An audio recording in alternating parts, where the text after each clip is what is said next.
छठी घाट चलो हमरा साथे।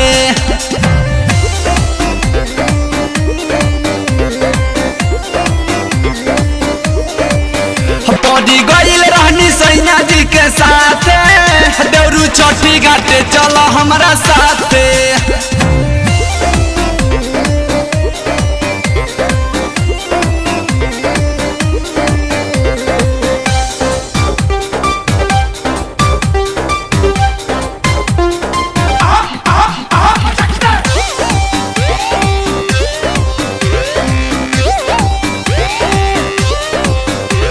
सब लोग चली दिहल होत सवेरा, धीरे धीरे भइल जाता अर्घ के बेरा।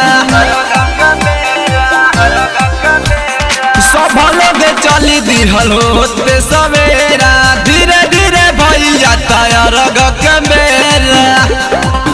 पूरा होई अरमान जवन बाटे, पूरा होई अरमान जवन बाटे। देवरू छठी घाटे चलो हमरा साथे। बोलो बोलो छठी मैया की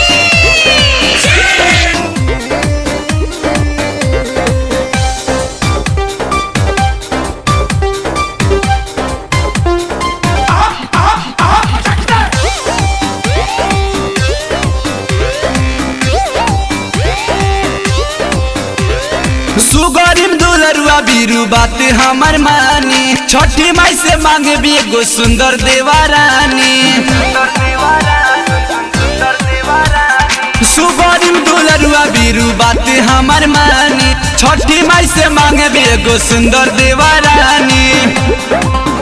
भोरे देखनी पीयूष विशाल के जाते,